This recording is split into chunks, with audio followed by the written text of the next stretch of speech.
Well, welcome back for week 3 of our grief and loss study. I'm so inspired by the turnout that has come to our grief classes these past 2 weeks. I really have been in awe of the vulnerability and the discussions that have taken place in our times together. As a quick reminder, if you're just joining us for the first time, you can go back and watch the first 2 meditations on the book, The Smell of Rain on Dust by Martin Prechtel, which is the book we're using to guide us through this grief series. You can also join us for our Sunday classes following worship, whether you're in person here at St. Peter's or if you're online via Zoom. You're always welcome to drop into those, whether you've been to them before or not. And if you're returning, welcome back. So we've talked about a little bit about what grief is in our first week, and then we spent last week talking about our first loss, about how when we're born into this world, we express our grief through the song of crying. And so Martin moves on to his adolescence, to our adolescence, and thinks about our first loss in a different way, and that is the loss of our first love, or knowing our first love. So love can take many forms. It can be romantic, it can be platonic, it can be familial, in lots of different ways. So I invite you to consider what things or what people you've loved and how you've loved them. Excuse me, and how that you've lost them. So Martin spends chapter 3 talking about how when he was a teenager, he fell in love with a woman, with a young girl, very early on. I'm imagining age 10 or 12. Martin says that that first attraction is you recognizing in another person the divine. So Martin talks about it's not that when you fall in love for the first time or recognize love for the first time in another human, it's not necessarily that you're loving that person. It's that you see God in them and you want to be close, you want to be connected, you want to be loved by them. And that's a really interesting way to think about our first love. I don't know I can't think back to what my first love was or who it was. I don't think in that moment I saw the divine in them. I didn't have the quite words for that. But looking back on it, I can see how wanting to be close to someone, wanting to have their approval, their affection, their attention, was in a way me longing to see God and to have God's approval. And so when we lose that, whether it's not reciprocated, they move away, they pass away, we fall in love with another, that is a loss that we grieve, is that loss of love. And I like what Martin has to say here in his 3rd chapter. He says, the problem is that the regular person, while he or she or they can hold the holy for you, hold the holy, like a pot holds water, the person carrying God for you is not God. While he or she or they can hold the holy for you, like a pot holds water, the person carrying God for you is not God. Mistaking the human person for the divine will only end in a great confusing rage and a feeling of having been betrayed. Our love has gone away, will be the cry. No, the divine has not gone away. Only the pot that held her long enough for our longing hearts to behold the divine. Because we have expected another being like ourselves to be God, it is our sight that can't see the holy is everywhere. It's too much to expect another kid to be God.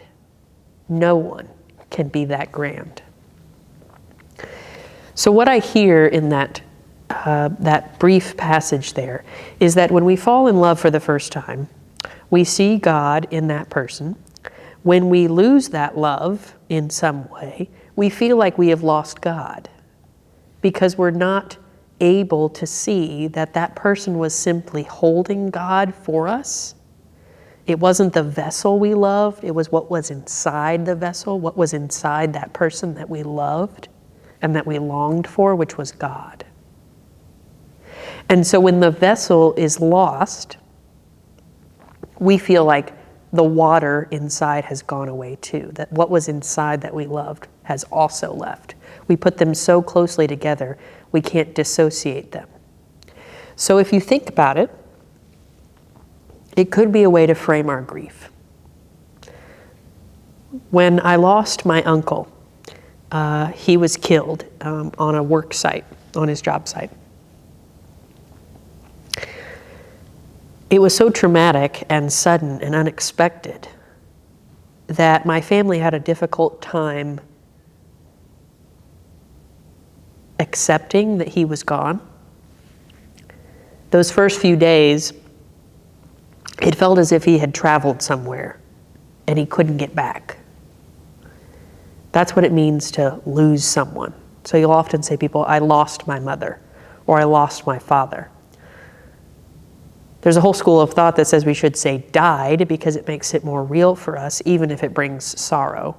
My mother died.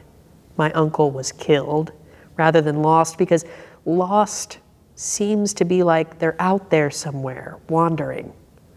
And we can't get to them and they can't get to us. And that brings even more pain. So when I was going through my own grief, framing it as, I loved my uncle. I loved God in my uncle, in the way he expressed God. And when he died or was killed, I lost the vessel that he was holding God. And so it was really hard because I felt like God had been killed in that moment. That was difficult. So I encourage you to think about, what was that like for you when you've had a parent die, or you've had a job taken away, or you've had the safety and security of your life questioned? Did you really lose that? Was it like keys that you can't find? Or was it more you just couldn't recognize the vessel that was holding it? Or could you maybe think of it in a way that my dad died, and for me, God was in my dad, and it feels like I've lost God, but rather my dad's body died, but his spirit, and therefore God's spirit, is in another, and I just have to look for it. I just have to open my mind enough to being willing to receive it in a new way.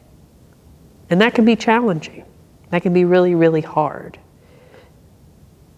But I think it's healthy. So this week, I want you to think about, if you can, how do you talk about your grief? Do you use the terminology lost? Or do you name what it is, how it happened? Death, killing, taken away, those sorts of language rather than the lost. And then could you consider that you've lost a vessel, but what is a new vessel that's appeared in your life? Or what is another vessel that's always been there, but now you'll look at more intentionally because you've lost one? And then I want you to think about, where is God in my grieving? How do I see God in that grief? And that might get us to a place of being able to have a conversation about our grief that is healthy and productive, rather than repressive and hurtful.